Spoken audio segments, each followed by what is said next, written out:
नमस्कार दोस्तों, गंगा स्नान का महत्व और नियम, एक विस्तृत विवरण।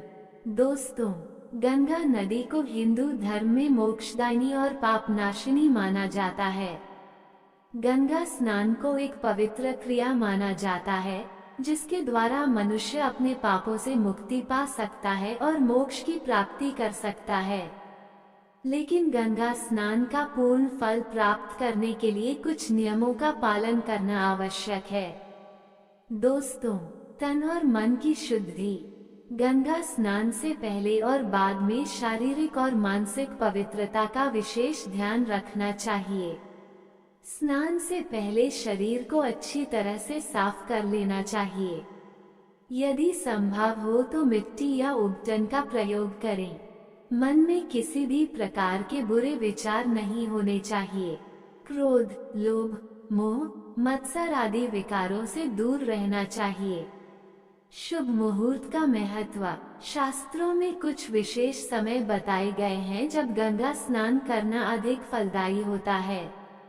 ब्रह्म मुहूर्त सुबह 4 बजे से 6 बजे तक और सूर्योदय का समय गंगा स्नान के लिए सबसे उत्तम माना जाता है।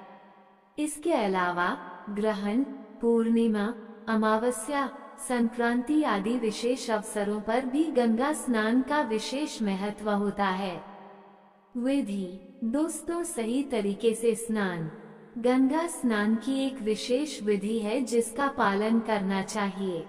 सबसे पहले गंगा नदी में उतरकर अपने इष्ट देव का ध्यान करना चाहिए। फिर गंगा मंत्र का जाप करते हुए 3 बार डुबकी लगानी चाहिए। डुबकी लगाने के बाद सूर्य देव को अर्घ्य देना चाहिए। अर्घ्य देते समय ओम सूर्याय नमः मंत्र का जाप करना चाहिए। मंत्र। दोस्तों, शक्ति का आह्वान। गंगा स्नान करते समय कुछ विशेष मंत्रों का जाप करना चाहिए। गंगे च यमुने चैव गोदावरी सरस्वती नर्मदे सिंधु कावेरी जलेस्मिन् सन्निधि कुरु। यह मंत्र गंगा नदी का आवाहन करने और उसमें स्नान करने का आशीर्वाद प्राप्त करने के लिए है। इसके अलावा आप अपनी श्रद्धा के अनुसार अन्य मंत्रों का जाप भी कर सकते हैं। दान। दोस्तों, दान का अर्जन। गंगा स्नान के बाद दान करना चाहिए। दान में आप अपनी श्रद्धा के अनुसार अन्न, वस्त्र या दक्षिणा दे सकते हैं। दान करने से पुण्य की प्राप्ति होती है और आपके पापों का नाश होता है। नियम। क्या करें और क्या ना करें।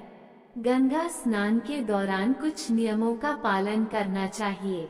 नदी में गंदगी नहीं डालनी चाहिए। साबुन, शैम्पू आदि का प्रयोग नहीं करना चाहिए। अभद्र व्यवहार नहीं करना चाहिए। स्नान करते समय शांत रहना चाहिए और किसी भी प्रकार का शोर नहीं करना चाहिए। उदाहरण। एक कथा। एक समय की बात है, एक व्यक्ति गंगा स्नान करने के लिए हरिद्वार गया। उसने गंगा में डुबकी लगाई और दान भी किया, लेकिन उसने स्नान के दौरान कुछ नियमों का पालन नहीं किया।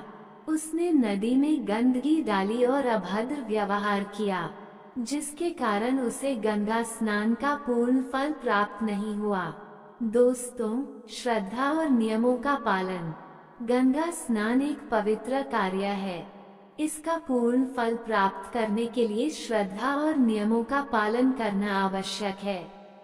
यदि आप इन नियमों का पालन करते हैं तो आपको गंगा स्नान का पूर्ण फल प्राप्त होगा और आपके जीवन में सुख समृद्धि आएगी।